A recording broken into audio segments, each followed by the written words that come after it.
Welcome to Joa Fitness Health Wellness Video Podcast, a space to ignite your day through positive conversations. We bring people that have created excellence in their life, sharing high vibration in their reawakening path.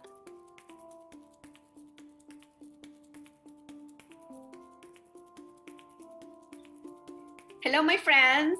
You are listening to Back into Alignment. My name is Joa Rivas, and I am the host of this awesome podcast that I created 4 years ago. And every year gets better as I continue contributing with the invitations of amazing professionals that help us to be more mobile, to be more flexible, and to understand our bodies and the why.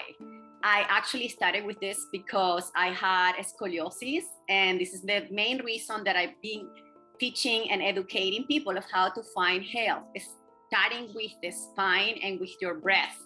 So interesting how we can connect all in one. And today we have our last talk with Dr. Keon Kirlew. He's actually here in the city of Toronto. We both live almost in the same area. We're very close. We actually met in person about a month ago. We had the pleasure to have a conversation about what inspired us to be where we are and to have the career that we chose to be. And it's actually very interesting how we both have the same kind of teacher, which is the pain. So how are you, Dr. Keon? How are you today? I'm doing really well. Thank you for having me again. Yes, thank you. This is our fourth podcast together, and it's the last one. I normally interview somebody, the professionals, for 4 times because every time it gets better.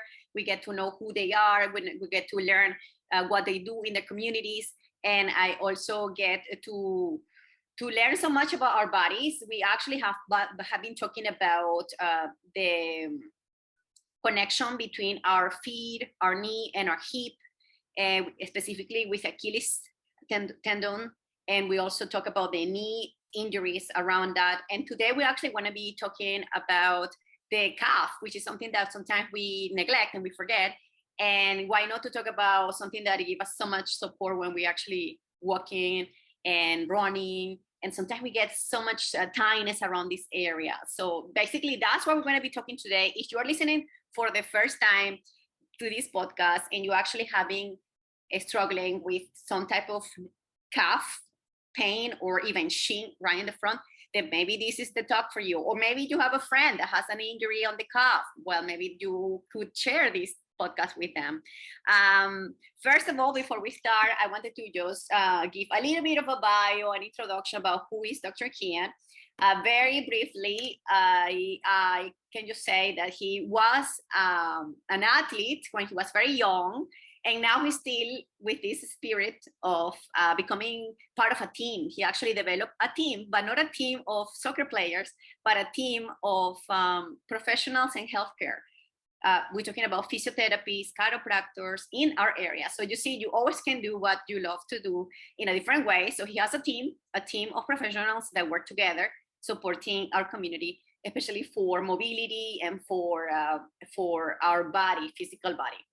So he actually changed his career from a soccer player to a kinesiologist and a chiropractor. He went all the way to New York and studied chiropractic practices over there. And he came back with this idea to put together LABX. LABX, where you drive to be your best.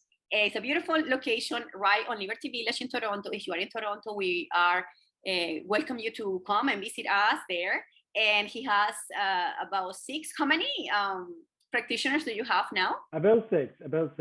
Okay, about 6 practitioners with Keon. They support people that have injuries or people that want to prevent injuries or people that are passing through rehab after surgeries. So Dr. Keon is also a fan of coffee, and he actually pick a location next to Tim Hortons. Very interesting. I was just thinking about it. Like, he likes coffee, and his location is right to one of the biggest places about coffee here in Toronto, in Canada. So yeah, that's pretty much. I learned so much from him. So how is everything going this season according to your stats? Do you find that more people are coming with more injuries, or people are a little bit more aware? How do you find it now? You know what? I think right now, just with the amazing weather that we've been having, it's probably the warmest time here in Toronto. A lot of people might have injuries, but this is actually the time that they kind of put it off a little bit. They get out, they enjoy the weather. It kind of becomes a priority when it starts to get a little bit colder. So this is kind of what we see around this time of year. Okay. So there is not many people coming to see you in this time because they just want to want to be out and relax. I would say it's kind of our medium season. Okay. And then once the weather just starts to get a little bit colder in Toronto, then we really see our probably busiest time of the year. Mm-hmm. Yeah, I imagine. But as the weather gets warmer, many people start running, going outside, and doing exercises. And sometimes our body are not ready. Our bodies are not ready to take so much pressure, especially if you are sprinting or running for a long period of time. And we get all these issues around our knees and around our heels, our feet, even our hips. But today I wanted to talk specifically about tight calves. This is something that affects me particularly. I always have tight calves. I don't understand why. I try to stretch them. I hear sometimes when you stretch them, it can be actually aggravate the pain, but I still find stretching always helps a little. And we cannot forget that actually the calf consists in two muscles, the gastrocnemius and the soleus. And these muscles are very important because they're attached to our Achilles tendon. We actually talk about Achilles tendon in the 2 episodes before with Dr. Keon. And we talk about how these tendon actually give us so much stability on our foot. I wanted to just actually chat a little bit more about the anatomy of the calf for those people that we never really thought about it. And if you can actually give us a little intro about what is the calf so important for our body. For sure. So the calf, easiest way to think of it, on the back of the shin, made up of two muscles, as you mentioned, the gastroc and the soleus. So the gastroc really spans the length of the shin from the close to the knee all the way down to the ankle. And the soleus makes up the big ball of what we kind of know as to be the calf, just on the back of the leg.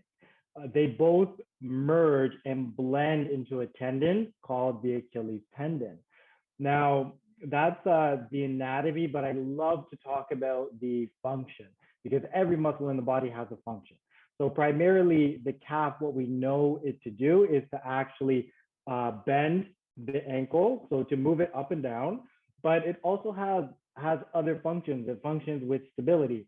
It functions with a little bit of movement, moving the foot inwards and outwards, so kind of rotating the ankle. This is very important because every motion in the body has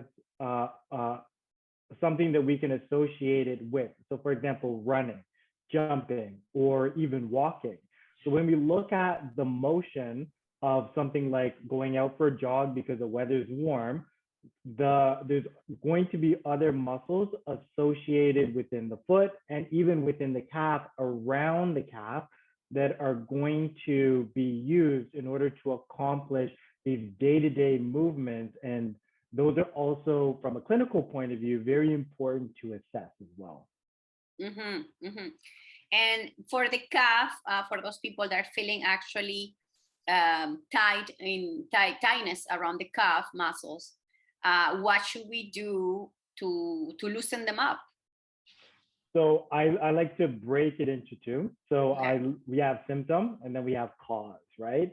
So symptom, if you're feeling tightness in the calf and you're an avid runner, it's beautiful weather here in Toronto, you want to get out and you want to go do a jog every morning to get your day started, and you're feeling a little bit of tightness in the calf, it's a really good idea to use something like whether it's a foam roller. We have massage guns that are so popular now. So to use something like that to actually almost massage the calf, get into it, get the blood flowing, and just go around the whole thing from the top all the way to the bottom, all around the sides, to tolerance. You don't want to feel like sometimes too much is not better. So just something for maybe 2 to 3 minutes until you feel like, okay, the calf is warm and it's a little bit loose.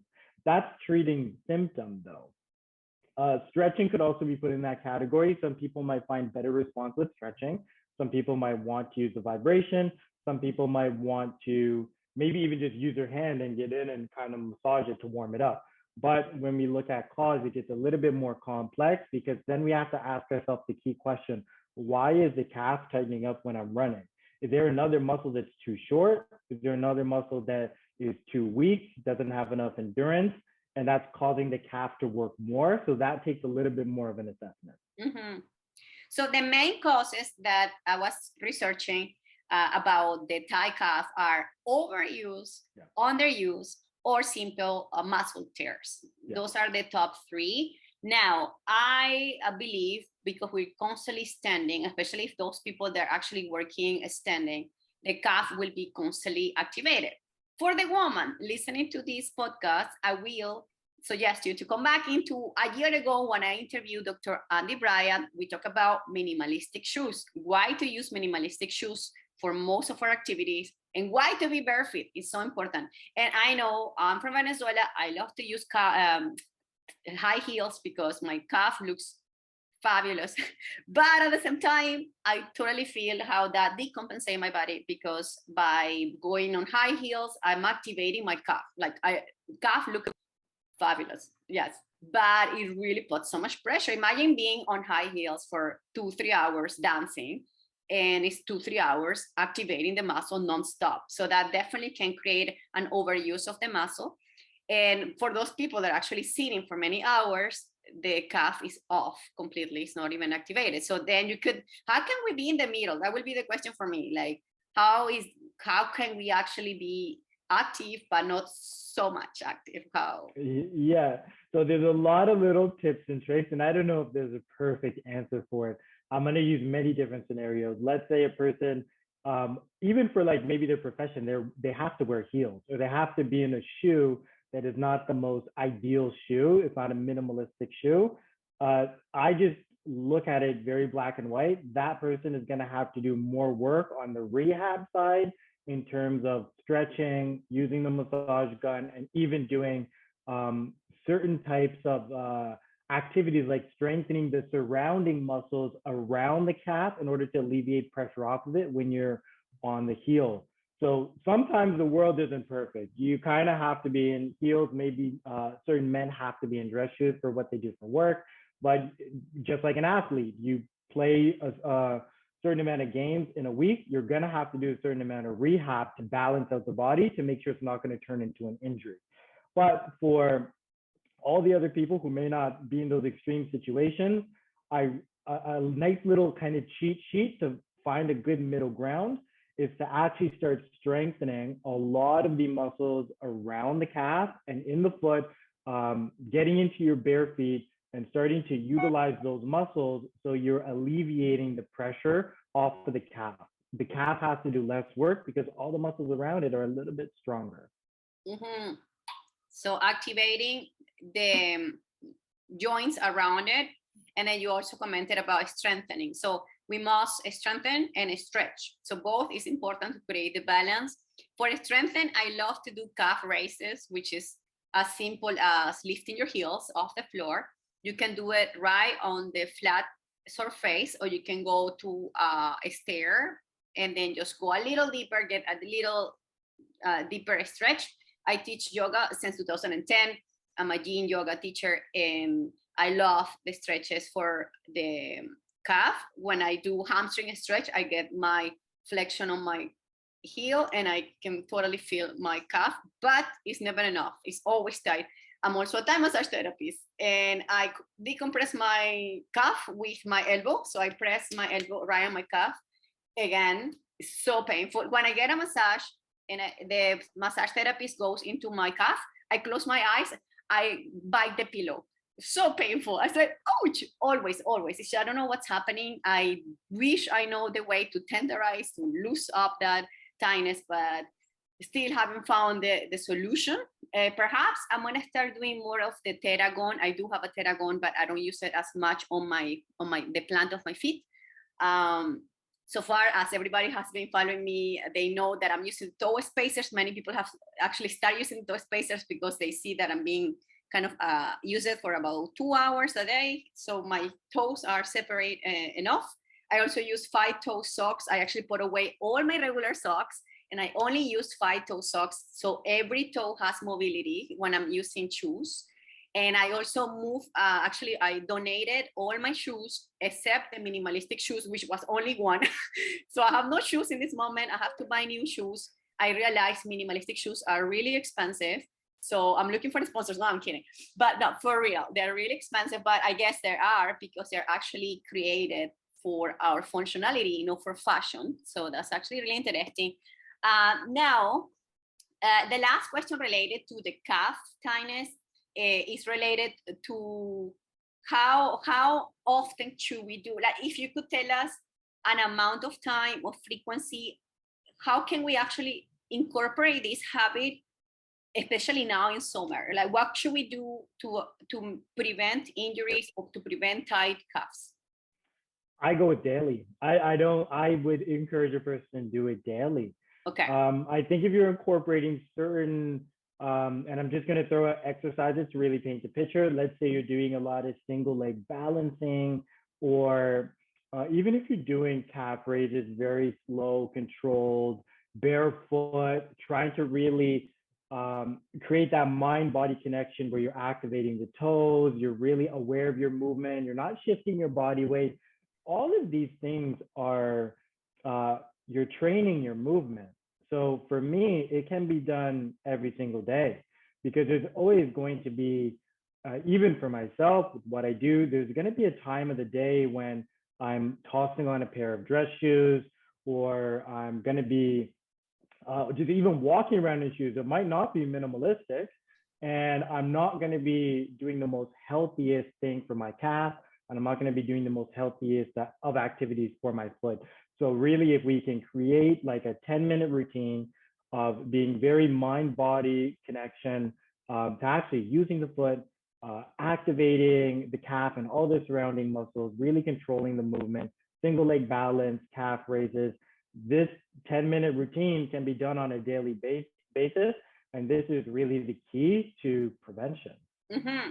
So I'm going to summarize it like this, and this is my commitment. Since I'm doing outside stairs every day, you guys can see me on this City Place, Canoe Landing Park. You will see me on the stairs. That's me, the little popcorn coming up and down on the stairs. Okay, so I'm gonna start with 20 reps of calf raises, single calf raises, 20 reps on each leg, three sets. So I'm just gonna go for 60 reps total on each. Then I'm going to do my stairs, which I usually take about less than 20 minutes to do up and down the stairs. Then I'm going to stretch them. And when I come home, I'm gonna use my Theragun for 1 minute. Do you think is enough per plant? Yeah, you could do 1 minute, 2 minutes. I kind of I like to encourage people to listen to the body, see how the body's feeling. If you need a little bit more tension on one leg, give it a little bit more tension. And then the lacrosse ball is another way. If you don't have the Theragun, lacrosse ball, basically sitting on it. I have many videos in my channel, but I'm actually showing you, if you have the lacrosse ball and you set it on your calf and you sit back, it is intense. So that's kind of a little bit of an extra decompression. You can also use your own shin. Actually, you can cross one leg on top of the other and sit back, and the bone, your own bone, we actually press against the calf, and it's also going to be amazing for the stretch of your calf. So those are some of the little tips that you could start adding to your routine, especially if you are doing anything related to the legs mobility, or you're actually practicing a sport. Very important to do that, and perhaps do some of the couple stretch. Tell your body, hey, could you help me here with the stretch? Sometimes, particularly myself, I try to avoid pain, right? So I don't go so much, but if I ask somebody to do it, then maybe I will be able to focus on the stretch, not focusing on me putting the resistance, right? So, well, that's awesome. Now, because I also love to hear and to know more about my guest, I wanted to ask you one more question related to your career, which is actually related to you in this season in your life, Dr. Keon. How old are you now? 32. Okay, great. You look younger. You look way, Thank way you. younger, but you have accomplished so much, at such a young age. You're already an entrepreneur, you're running your business, and I really wish you the best, opening more clinics. I'm sure you have such a bigger visions than only having a LABX. I'm sure you want to be global. But my question is, what is your contribution, or what makes you now feel that you are in the path of growing in this moment in your season of life?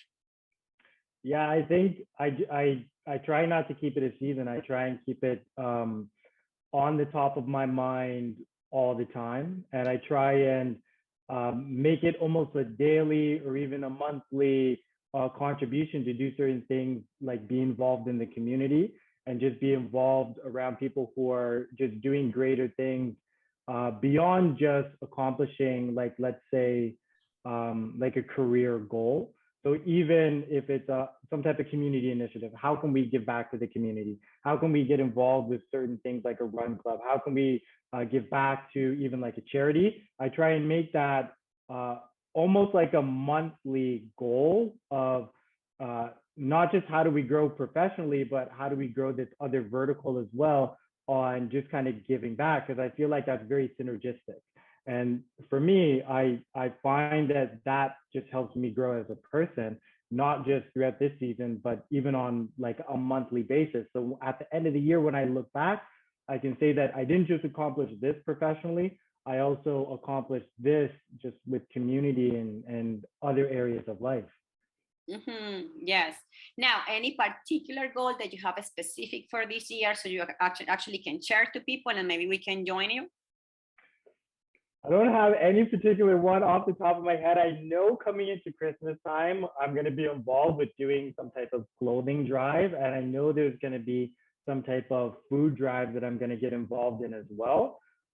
Probably I'll tackle both between September and Christmas time and just try and do it as big as possible. But all of that information will be released Instagram on the LABX account. Okay. Well, very exciting to hear that you have bigger goals and you're also planning for December. You literally have 5 months to plan it. Time passes so fast. And I usually like to create a goal and work it reverse in engineering. So I see it and then I just walk the dots one by one. Very exciting. My birthday is next week and I am turning 37. And what I do for my birthday since 2016 is to give fundraisers. So I can actually raise awareness, but more than raising awareness, raising funds to provide food for 1,500 kids in low advantaged communities in Venezuela. I am from Venezuela. I was a child that was born there, and I decided to leave my country when I was 19.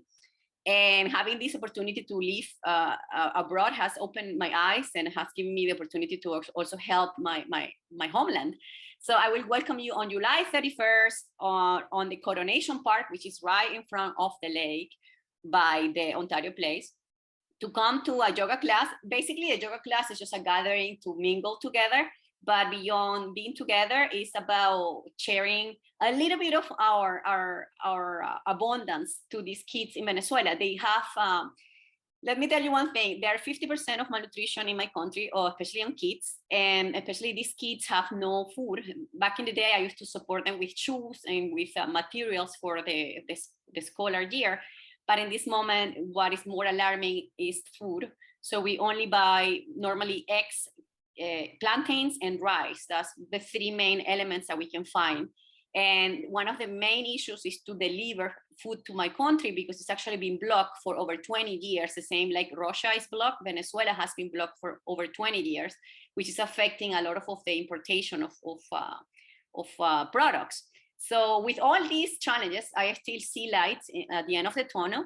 And as a Venezuelan woman, I cannot forget about my roots. So I would love to see you in the Coronation Park on July 31st. Dr. Keon, you're welcome to come with all your 6 awesome team players. And I will be teaching yoga outdoors, which is one of the best ways. It's going to be a yoga sunset to watch the sunset together. And I will bring some of my friends and play live music to be with us. And the contribution goes with your amount of openness. You can give $5, $20, or any type of contribution that makes you be present with us. So thank you so much for all my friends. I'm going to be participating on the year birthday celebration. And excited. Thank you so much, Keon. It's been 4 weeks chatting about the complexity of our legs. And now it's time to go out there, do your run, and enjoy this beautiful summer. Thank you, Dr. Keon. Do you want to have any message, any type of announcement that you have for this month? You know what? Just appreciate it once again, and I'm just happy to be here. Okay, well, I'm happy, and remember that together we are stronger. Thank you so much, and I'll see you next week. We invite you to subscribe to this channel and share with your community. Please leave comments below, and if you like the episode, click the like button. Have a beautiful day.